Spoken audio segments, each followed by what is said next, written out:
Panginoon, gawin mo akong mas malakas sa harap ng mga problema. Lord, gawin mo akong mas malakas sa araw na ito. Bigyan mo ako ng malakas na faith dahil sa mga nangyayari ngayon sa aking buhay. Alam kong hindi ako dapat nakatingin sa mga mabibigat na problemang ito at sa iyo ako dapat nakafocus. Ilagay mo sa aking puso at isipan ang iyong pagmamahal at pag-aalaga. I-remind mo ako palagi na hindi mo ako pababayaan, na hindi mo ako hahayaang malagay sa isang sitwasyon na iiyak ako ng iiyak dahil sa hirap. Alam kong babaguhin mo ang bawat araw ko. Alam kong ang lahat ng ito ay hindi magtatagal, magbabago at magbabago ito. At hindi mo hahayaan ako, Lord, na mawala ng loob sa mga araw na darating. Alam ko na lagi mo akong i-guide sa tama at tahimik na buhay.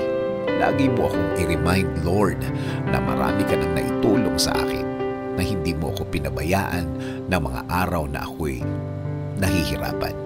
Marami ng pagkakataon na inalis mo ako sa mga problemadong mga sitwasyon, na sa dulo, pagpapala mo ang naramdaman ko.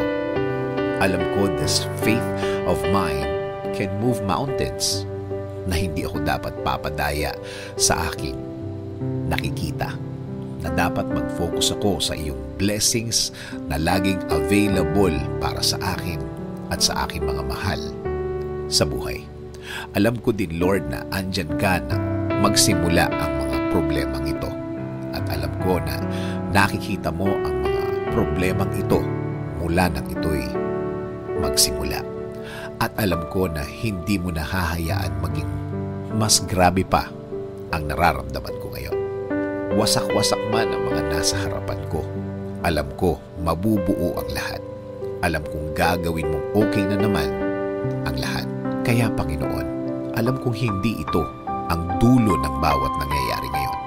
Alam kong aalis ako sa sitwasyon na ito ng mas matibay at mas malakas. Alam ko rin na mas matalino akong lalagpas sa sitwasyong ito. Alam kong marami na naman akong matututunan. Alam kong lagi kang nakabantay at lagi mong tinitingnan ang aking kapakanan. Kaya maraming salamat pa din sa araw na ito. Maraming salamat dahil alam kong ikaw pa din ang may kontrol ng lahat. Isinusuko ko na po ang lahat sa iyo, Panginoon, at patuloy niyo pong pasukin ang buhay ko.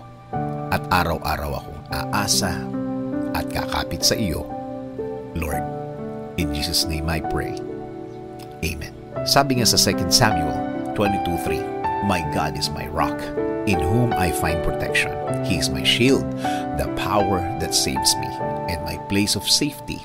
He is my refuge, my Savior, the one who saves me from violence.